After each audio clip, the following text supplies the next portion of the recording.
Major funding for these programs is made possible by grants from Capital One Bank, New York Community Bank, Eastern Consolidated, M&T Bank, Customers Bank, Meridian Capital Group, Terra CRG, the Witkoff Group, Perfect Building Maintenance, Chase Commercial Term Lending, Chase Commercial Mortgage Lending, Genova Burns.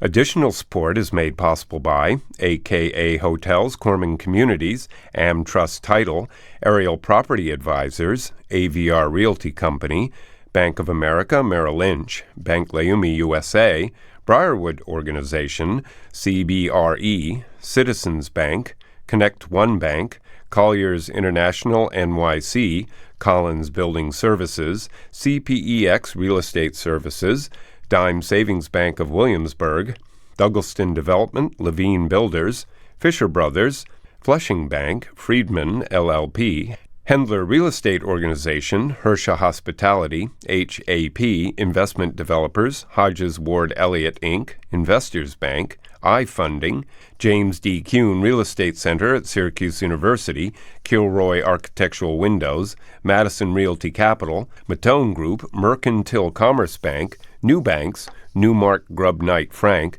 Optimum Window Manufacturing Corp., People's United Bank, Pulcinelli, Rosewood Realty Services, SJP Properties, Sterling National Bank, Stonehenge Partners, TD Bank, The Continuum Company, the Knackle Group at Cushman & Wakefield, the Meringoff Family Foundation, the Moynihan Group, and these friends.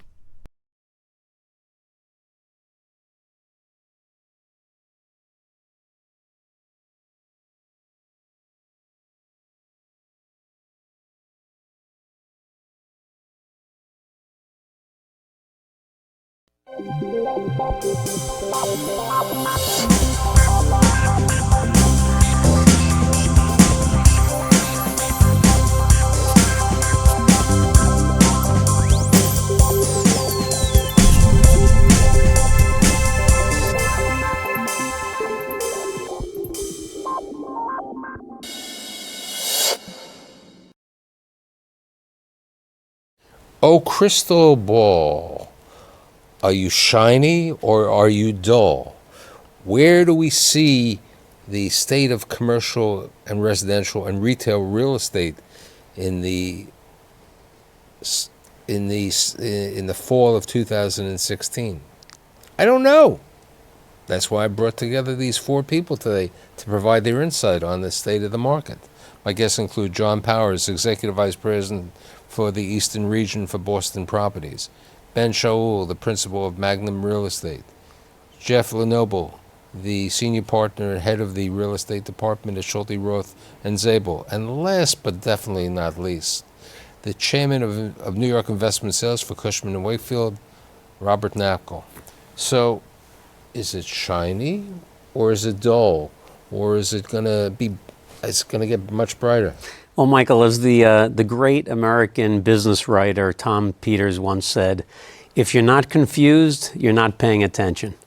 So I think the market is very opaque right now. You look at certain things like equities are at an all-time high, REIT stocks have been rallying this year, interest rates are low, Brexit is an externality that's going to have positive impacts on the market, yet I think we're 10 months into a correction in the market. I think that the beginning of the fourth quarter of last year, we started to see softness in the land market. Land and hotels have been hurting. Those are normally the first two product types to correct. There has been a reduction in the volume of sales. Prices have plateaued generally. And so these are all conditions that you typically see when the market is in correction mode. And I wouldn't be surprised if that's where we're going. Correction mode or recession mode? John?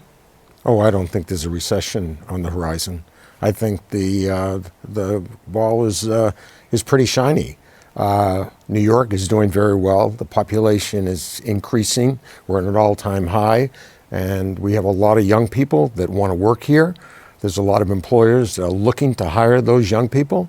The unemployment rate in the country for college graduates, all colleges, all levels, is 2.8%.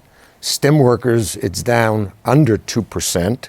And where are the young people where do they want to go? Sure, they want to be in San Francisco. They want to be in Boston. We have big operations in both those places, but a lot of them want to be in New York.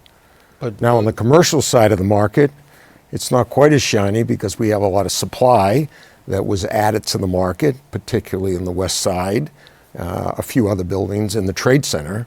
So we're going to be swimming against a little current here for the next 3 or 4 years. There's going to be an average of about 1%, just under 1% of new supply coming on the market that's going to have to deal with the availability rate, which is already 11%. okay, since we're saying the economy is doing strong, business is strong. Strong? I didn't say the economy is strong. I said New York is strong. Okay, The economy is not strong. I'm talking about the local market. I'm talking specifically about the local market. But we have all these buildings coming up, okay? You know, people are moving to the Hudson Yards. They were in other parts of the city, okay? They're leaving other locations, including Boston properties and other properties, to go to the West Side. At one time, it would be very hard to believe that all these law firms would be leaving, you know, their Midtown presence over there. There's supply coming on board. There's supply coming on board in Long Island City, new office space. There's supply coming on board in the Navy Yard. You're building on the Navy Yard. That supply, there has to be a demand.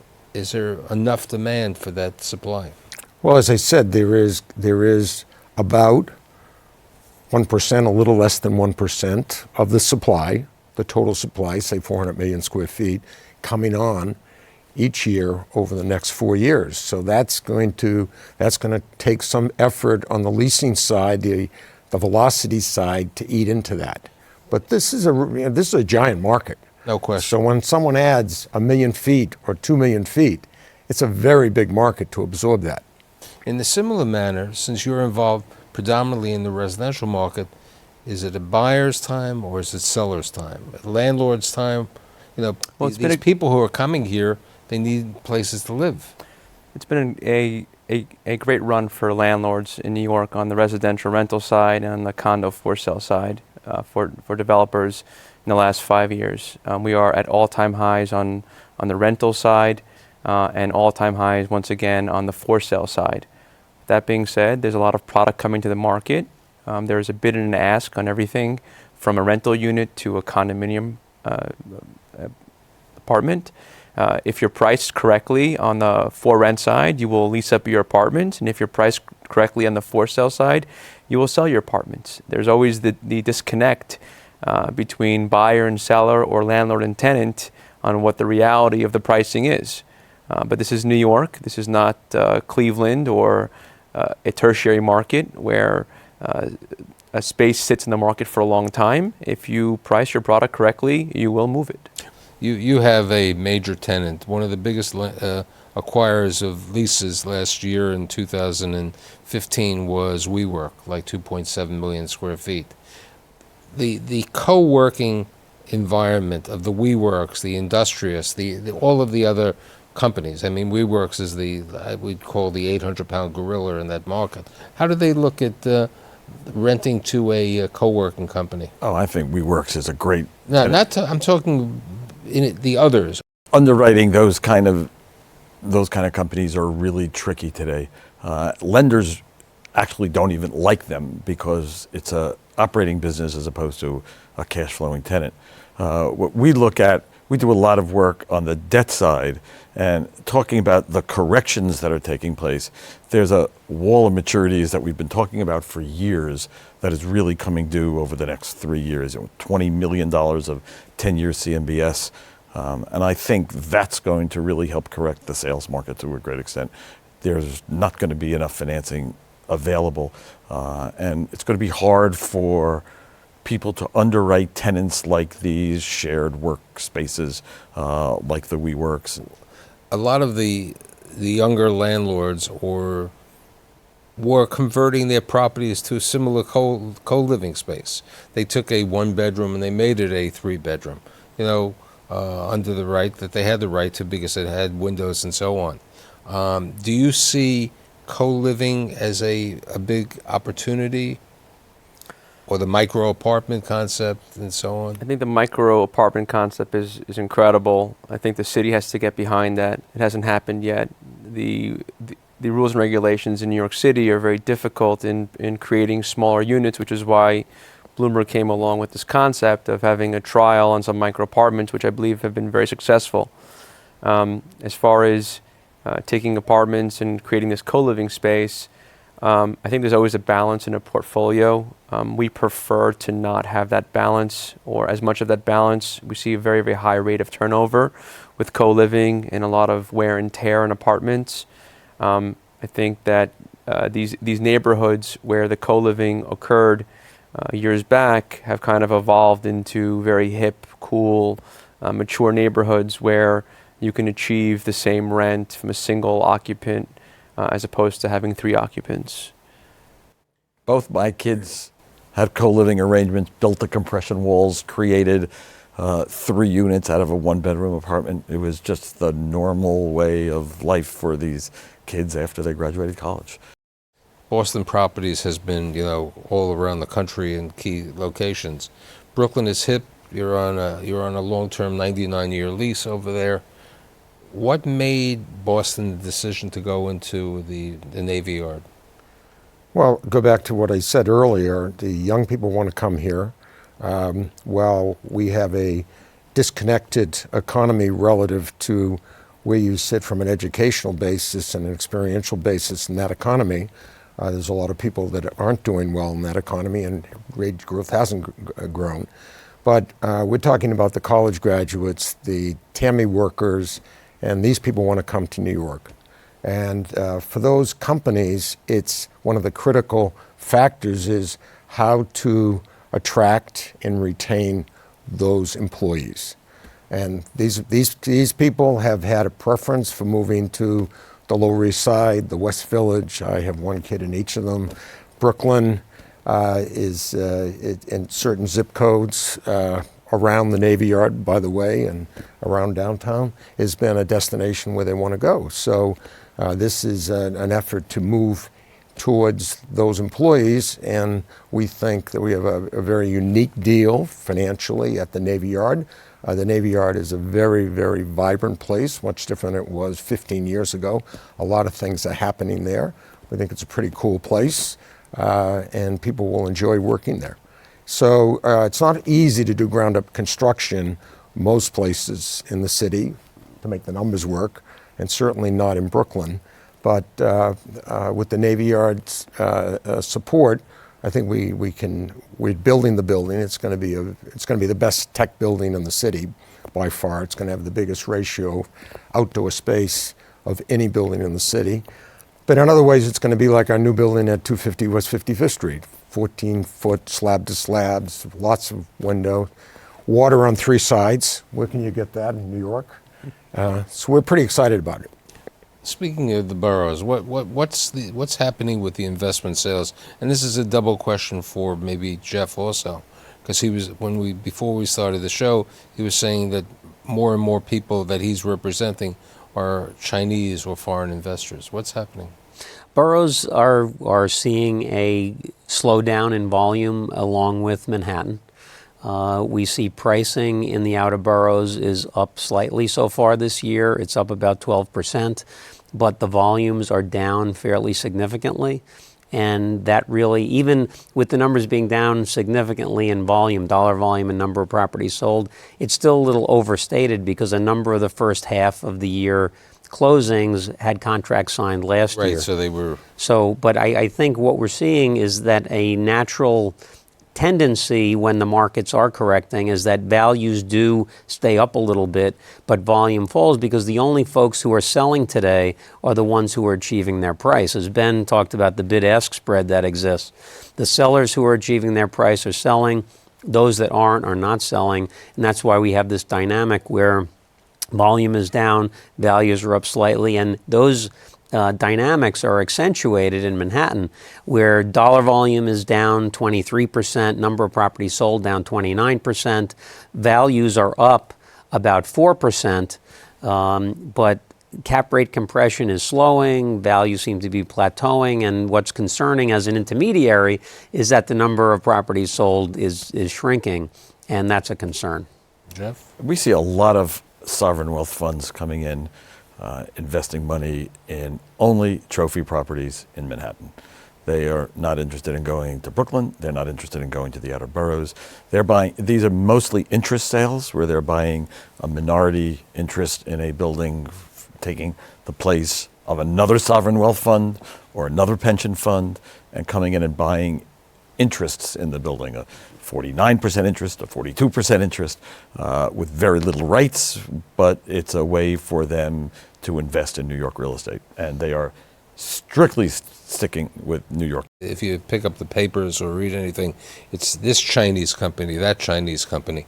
Is that perception real, that these Chinese are the leading buyers today? Absolutely. Or they've exceeded the sovereign wealth? Michael, absolutely. The Chinese, by the number of investors, far exceeds anyone else. Canada actually deploys Right, more capital Canada in the always, U.S. I mean, than anywhere. Because But Brookfield, Oxford, and some other in people. terms of the number of individual foreign buyers, there are more from China by a multiple than from anywhere else. We just closed last week on a development site in Flushing that we sold to Xinhuan. We had a couple of years ago sold them a site in Williamsburg, which is the first time a foreign investor actually bought a development site outside Manhattan.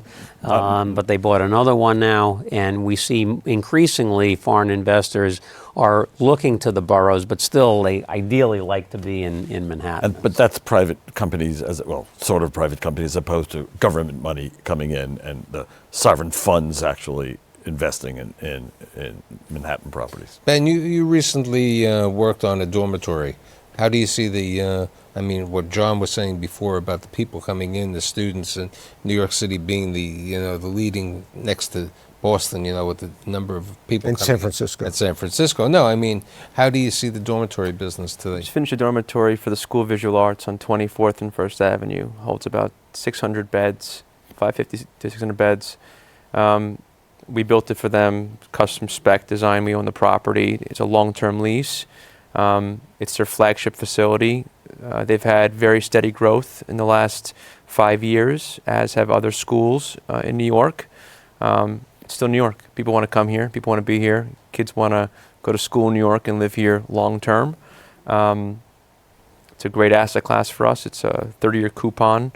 We'll hold on to it hopefully for a long time. I don't see things or people not coming back to New York for any reason. You're in Princeton. What's your thoughts about Well, the Princeton is a whole different market. totally than different market? than the Jersey waterfront. I'm talking the Jersey waterfront, and I'd like that question really perceived by all of you. I think the Jersey waterfront is a secondary market, or was deemed a secondary market, to compete with the expensive real estate and rents in Manhattan. Kind of how Brooklyn was initially a secondary market. Brooklyn has become a primary market where people prefer to live in Brooklyn over Manhattan.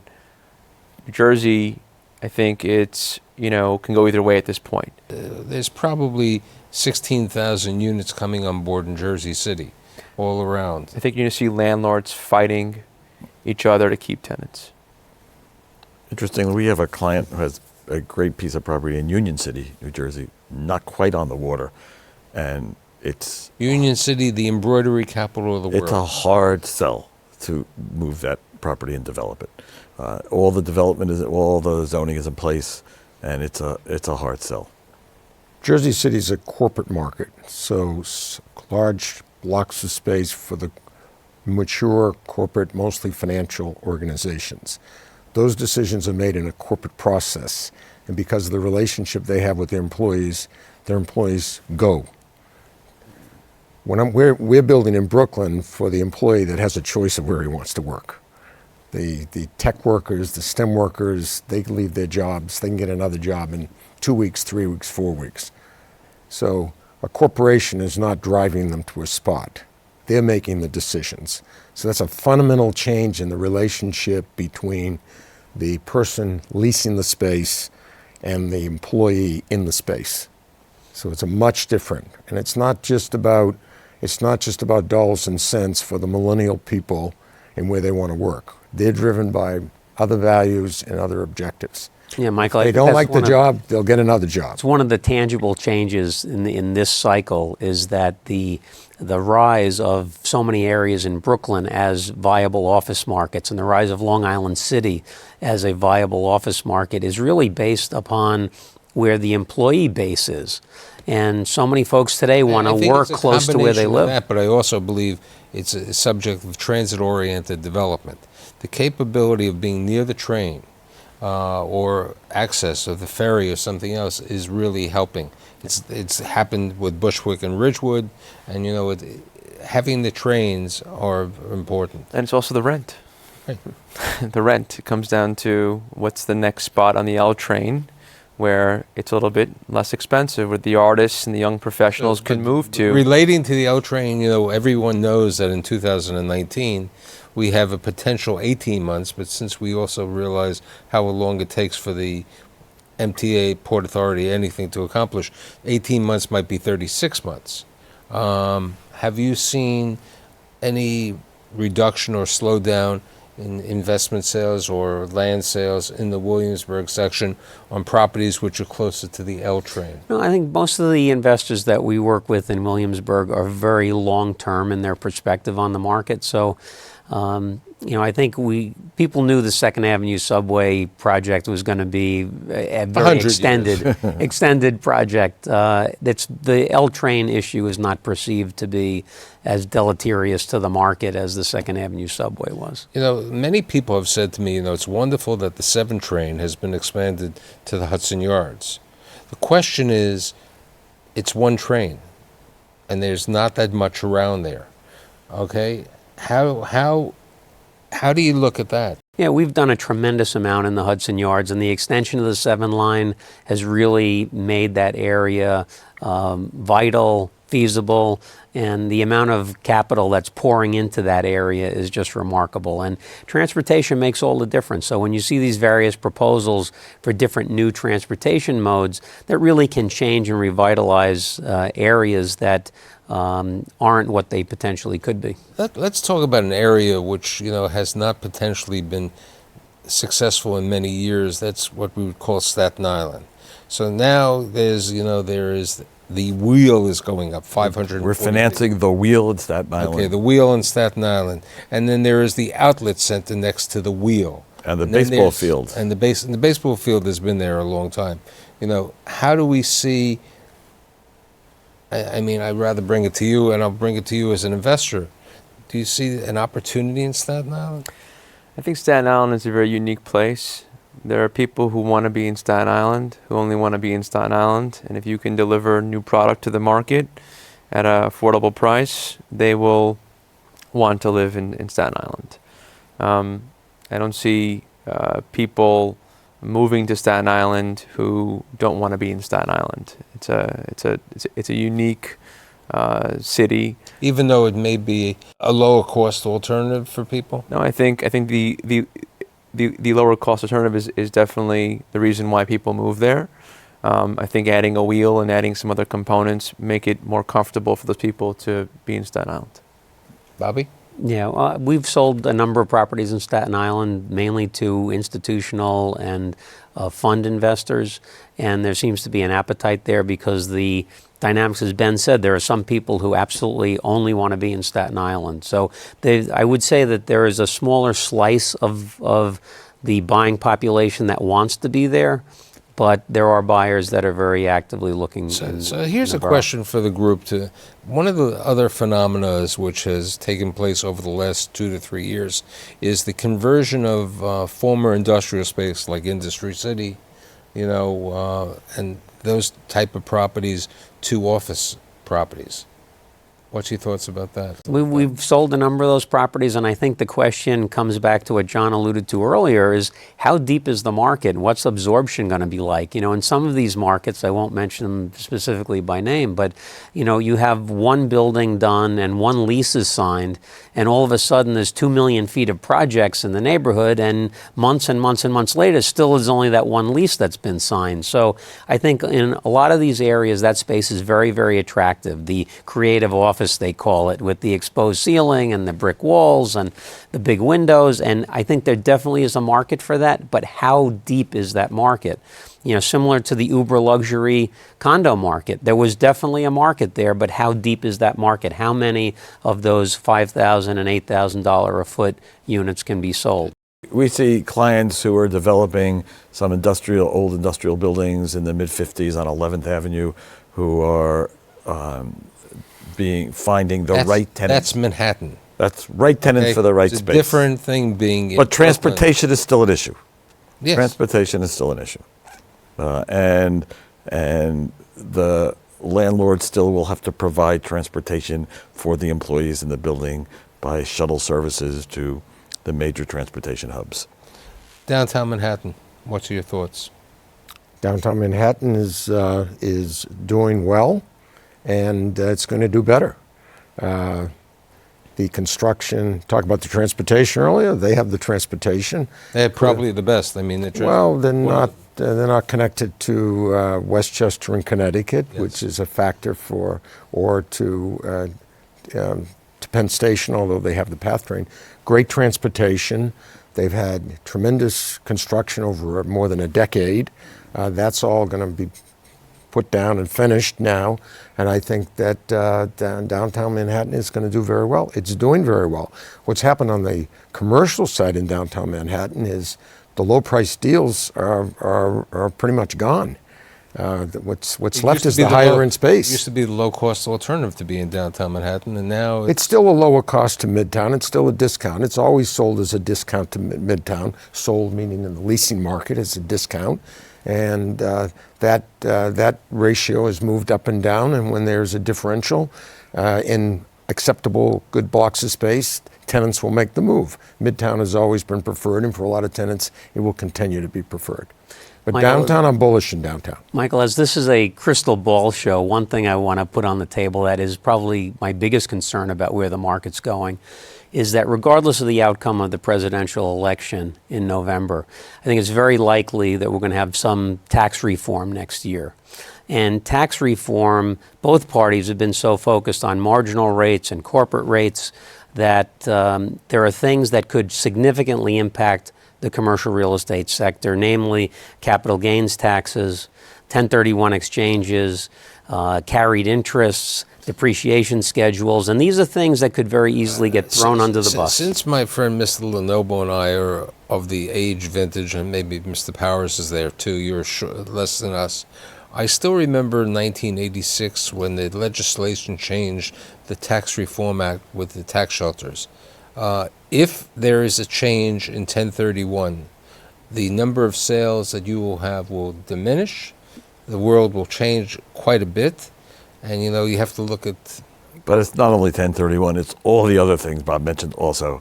The carried interest, for example, will be have a huge effect on raising money. So in summation, it seems bright, a little opaque maybe. It's Bright on the outside, opaque on the inside. bright on the outside, opaque on the inside. And let's come back in a couple of months and let's discuss this again and see how shiny it is. I'd like to thank John Powers, Ben Shaul, Jeff Lenoble, and of course the statistician Bob Knackel. See you next week.